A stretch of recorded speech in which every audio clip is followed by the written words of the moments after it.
Hello everyone, welcome back to solid movie stuff. నేను మీ SRB. కంటెంట్లోకి వెళ్ళిపోదాం. హల్లెల్లెల్లో song lyrics Anant Sriram గారు చాలా బాగా రాశారు, చాలా క్యాచీగా ఉన్నాయి. రక్షిత సురేష్ గారు తెలుగు కన్నడలో పాడారు, చాలా బాగా పాడారు. వాయిస్ చాలా బాగుంది, చాలా సూతింగ్ గా, చాలా అద్భుతంగా అనిపించింది. డాన్స్ చరణ్ గారు ఎరక్కొట్టేశారు, మామూలుగా చేయలేదు. జానీ మాస్టర్ గారి కొరియోగ్రఫీ ఈసారి చాలా బాగా చేశారు. ఇంకా next level steps full song లో ఉంటాయని ఖచ్చితంగా అనిపిస్తుంది. ఆ ఫుల్ వీడియో సాంగ్ థియేటర్ లో పడ్డప్పుడు ఆ హైప్ అది నెక్స్ట్ లెవెల్లో ఉంటుంది. అండ్ సాంగ్ లో ఇద్దరు హీరోయిన్స్ ని తీసుకొచ్చి డాన్స్ చేయించారు. సాంగ్ క్లాస్ గా అండ్ మాస్ గా రెండు మిక్సప్ చేసి చాలా బాగుంది. నాకైతే చాలా బాగా అనిపించింది. రెహమాన్ గారికి ఏమొచ్చిందో, ఏం పుట్టిందో, ఏం పట్టిందో తెలియదు కానీ చిక్రీ సాంగ్, రై రారా, ఇప్పుడు హెల్లెల్లెల్లో సాంగ్ అన్ని ఎర్రకొట్టి పడేస్తున్నారు. బేభత్సంగా సాంగ్స్ ని నెక్స్ట్ లెవెల్లో ఈ మూవీ కోసం అందించారు. అదైతే చాలా హైలైట్ అని చెప్పొచ్చు. అండ్ ఈ హెల్లెల్లెల్లో సాంగ్ మొత్తం ఓవరాల్ గా చాలా బాగుంది. ఆ neat not beats and song last లో ఆ నారసౌండ్ లాంటి ఒక మాస్ మ్యూజిక్ చాలా బాగుంది. అండ్ 2 minutes 12 seconds దగ్గర ఇది హైలైట్ అని చెప్పొచ్చు. ఆ ఫీమేల్ సాఫ్ట్ టచ్ లో పాడే విధానం ఏదైతే ఉందో, it's highlight for that song. ఆ ఇంటర్లూడ్ కానీ, ఆ ఫీమేల్ వాయిస్ కానీ ఎక్స్ట్రాడినరీగా ఉంది. సడన్ గా ఒక బీట్ నుండి ఒక కూల్ బ్రీజ్ లాగా ఆ చేంజ్ ఓవర్ ఏదైతే ఉందో, రెహమాన్ గారు ఎర్రకొట్టి మొక్కలు చేసి పడేశారు. నార్మల్ గా లేదు, ఎర్రకొట్టేశారు. చాలా బాగా అనిపించింది. చాలా సూదిగా ఉంది. అంటే జనరల్ గా ఈ మాస్ బీట్ సాంగ్స్ అంటే ఓ నాట్ లెవెల్లో అలా ఇలా ఎర్రకొట్టకుండా ఆ నాట్ ని నీట్ ని మొత్తాన్ని మిక్సప్ చేసి, ఇద్దరు హీరోయిన్స్ ఉంటారు కాబట్టి ఆ రేంజ్ లో రెండింటిని కలగలిపి మిక్సప్ చేసి ఈ సాంగ్ ని ఎక్స్ట్రాడినరీగా తీర్చిదిద్దారని క్లియర్ కట్ గా అర్థమవుతుంది. నిన్న రాత్రి నుండి వింటున్నాను, ఇప్పటికీ వింటున్నాను. ఈ రికార్డింగ్ చేసే ముందు కూడా విని ఈ రికార్డింగ్ చేస్తున్నాను. సాంగ్ అయితే నాకు చాలా బాగా నచ్చింది. అండ్ దాంతో పాటు నిన్నటి భోపాల్ ఈవెంట్ లో ఒక 4 minutes థీమ్ సాంగ్ ని లైవ్ లో వదిలారు. ఆ సాంగ్ అయితే, ఆ బీజిఎం అయితే నెక్స్ట్ లెవెల్ లో ఉంది. మేబీ రన్నింగ్ ఓర్ ఒక స్పోర్ట్ కోసం తను ప్రాక్టీస్ చేస్తున్న బీజిఎం లాగా అనిపించింది. స్టార్టింగ్ లో ఏలో ఏలంబా ఓ అలా అన్నప్పుడు అదొక హీరో ఇంట్రడక్షన్ లాగా అనిపించింది. బట్ పెద్ద ప్రాక్టీస్ చేస్తున్నాడు. మేబీ నేషనల్ గేమ్స్ అవ్వచ్చు, దానికోసం బాగా కష్టపడుతున్నాడు. ఆ టైంలో వచ్చే మ్యూజిక్ లాగా అనిపించింది. బీజిఎం కూడా మనం బ్రేక్ డౌన్ చేస్తున్నాం, చాలా ఇంట్రెస్టింగ్ గా ఉంది. సూపర్ గా ఆ బీజిఎం ని డిజైన్ చేశారు. అండ్ ఆ బీజిఎం లో ఫస్ట్ హీరో ఇంట్రడక్షన్ లాగా అనిపిస్తుంది. అంటే మళ్ళీ రీఇంట్రడక్షన్ అనుకుంటా. అంటే హీరో ప్రాక్టీస్ చేస్తున్నాడు, చేయబోతున్నాడు అన్న టైంలో మేబీ ఆ కూల్ వెదర్ ని, అంటే ఆ మార్నింగ్ సన్లైట్ లో హీరో అలా వచ్చాడు అన్నట్లుగా ఏదన్నా చూపించొచ్చు. దెన్ అక్కడ నుండి తను ప్రాక్టీస్ చేస్తున్నట్లుగా ఈ బీజిఎం లో క్లియర్ కట్ గా చూపించొచ్చు. దాంతో పాటు హీరో స్టార్టింగ్ ఇంట్రడక్షన్ లో వచ్చే ఆ మస మేబీ అది స్టార్టింగ్ ఇంట్రడక్షన్ అనుకుంటున్నాను. సో దాన్ని ఇక్కడ దీంతో మిక్సప్ చేసి దెన్ హీరో ప్రాక్టీస్ చేస్తున్నాడు అన్నట్లుగా క్లియర్ కట్ గా మనకు ఆ బీజిఎం లో చూపించారు, ఐ మీన్ వినిపించారు. అంటే అందులో లిరిక్స్ కూడా ఉన్నాయి. ఆ లిరిక్స్ మీనింగ్ వచ్చేసి వెరీ సింపుల్ గా మాట్లాడుకుంటే, నీలోని సత్తు చూపించు, నువ్వు కష్టపడి ప్రాక్టీస్ చేస్తే ఈ భూమి కూడా నీ వేళ్ల మీదకి వచ్చి ఆడుతుంది, అలాంటి పవర్ నిధి అన్నట్లుగా ఈ మీనింగ్ వచ్చేలాగా ఆ లిరిక్స్ ని డిజైన్ చేశారు. ఓవరాల్ గా ఈ బీజిఎం వచ్చేసి ఇన్స్పైర్ చేసే బీజిఎం. హీరో కష్టపడుతున్నాడు, ప్రాక్టీస్ చేస్తున్నాడు అన్నట్లుగా దాన్ని చూపించడం కోసం ఈ మ్యూజిక్ ని, ఈ బీజిఎం ని అండ్ మసాని యూజ్ చేశారని చెప్పి క్లియర్ కట్ గా అర్థమవుతుంది. అండ్ హెల్లెల్లెల్లో సాంగ్ విని అండ్ మసా బీజిఎం విని మళ్ళీ ట్రైలర్ బీజిఎం కోసం వెళ్ళి చూశాను. Same fault.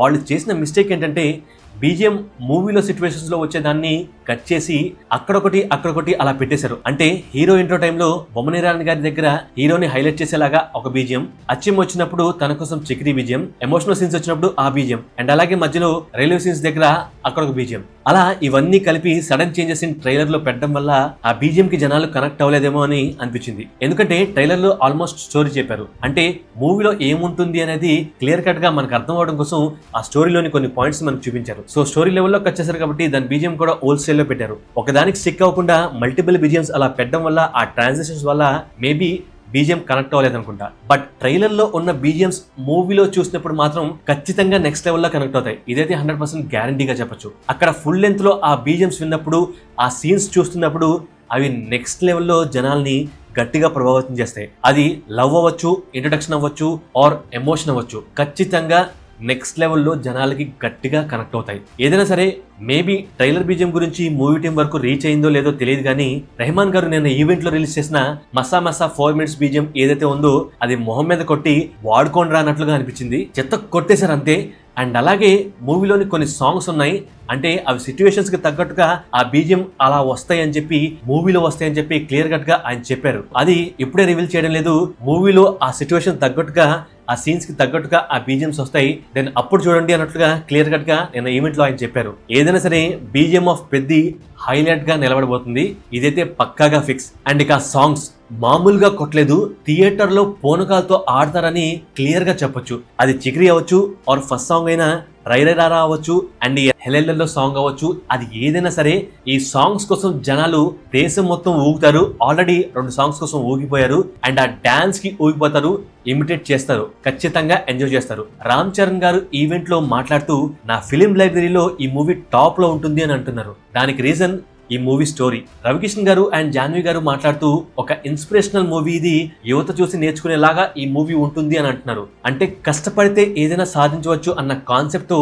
అండ్ ఒక ఐడెంటిటీ కోసం ఒక పర్సన్ చేస్తున్న పోరాటం అని చరణ్ గారు కూడా చెప్పారు. అండ్ ఈ మూవీలో ఉన్న ట్విస్ట్లు ఊహించలేరని కూడా క్లియర్ కట్ గా చెప్తున్నారు. అంటే మూవీ కొద్దిగా మన వాళ్ళకి కనెక్ట్ అయినా, అంటే నేను రామ్ చరణ్ గారి ఫ్యాన్స్, మెగా ఫ్యాన్స్ గురించి మాట్లాడడం లేదు, ఎవరి హీరో సినిమా వాళ్ళకు ఖచ్చితంగా నచ్చుతుంది, అది కామన్. అది స్టోరీ ఎలా ఉన్నా, ఎంత వర్స్ట్ గా ఉన్నా ఫస్ట్ హీరో గారిని చూడడానికి ఆ ఫ్యాన్స్ వెళ్తారు. కేవలం రామ్ చరణ్ గారి ఫ్యాన్స్ గురించే కాదు, మిగతా హీరోస్ గురించి కూడా ఓవరాల్ గా జనరల్ గా చెప్తున్నాను. అలా మూవీ బాగలేకపోయినా ఫ్యాన్స్ ఖచ్చితంగా వెళ్ళి చూస్తారు. బట్ మనలాంటి మూవీ లవర్స్, మూవీని ఇష్టపడే వాళ్లకు అండ్ జనరల్ ఆడియన్స్ కి కొద్దిగా, అంటే వెరీ లిటిల్ గా కనెక్ట్ అయినా చాలు, ఈ మూవీ చరణ్ గారి కెరీర్ లో ఉచ్చ స్థాయిలో ఉంటుంది, అంటే హైయెస్ట్ పాయింట్ లో ఈ మూవీ ఉంటుందని చెప్తున్నాను. అంటే కష్టపడే తత్వం, కష్టపడితే సంకల్పించుకుంటే ఏదైనా సాధించవచ్చు అనేది ఈ మూవీలో చూపిస్తారని నిన్నటి ఈవెంట్ లో చాలా మంది చెప్తున్నారు. అలాగే ఫ్యామిలీ ఆడియన్స్ కూడా గట్టిగా కనెక్ట్ అవుతుందని అంటున్నారు. ఒకవేళ నిజంగానే కనెక్ట్ అయితే పిల్లలు, పెద్దవాళ్ళు ఖచ్చితంగా ఎగబడి చూస్తారండి. అలా చూసే మూవీయే ఇది. పైగా స్కూల్స్ కూడా స్టార్ట్ అయ్యే టైంలో ఇది గట్టిగా ఇన్స్పైర్ చేసే మూవీ అయితే మాత్రం జూన్ 4th మూవీస్ కి ఆ పిల్లలు అండ్ ఫ్యామిలీస్ తో వెళ్ళి then June 8th or 12th school start అయ్యి స్కూల్స్ కి వెళ్తారు. పైగా సెన్సార్ వాళ్ళు కొన్ని వర్డ్స్ ని, అంటే డబుల్ మీనింగ్ వర్డ్స్ ని కొన్ని తీస్తారని చెప్పి ఒకటి వినిపిస్తుంది. సో ఫ్యామిలీ ఆడియన్స్ కి అది చాలా మంచి రిలీఫ్ ఇస్తుంది. అందరూ కలిసి ఒక పర్ఫెక్ట్ మూవీగా ఈ మూవీని మార్చి జనాల కోసం తీసినట్టుగా అనిపిస్తుంది. గ్రేట్ పాజిటివ్ వైబ్స్ వస్తున్నాయి. రిలీజ్ ట్రైలర్ ఇవ్వకపోయినా ఏమోదు, ఒక్కసారి ఫస్ట్ షో పడితే చాలు ఈ మూవీ ఇప్పుడున్న దానికంటే ఇంకా నెక్స్ట్ లెవెల్లో బుకింగ్ స్టార్ట్ అవుతాయి అనిపిస్తుంది.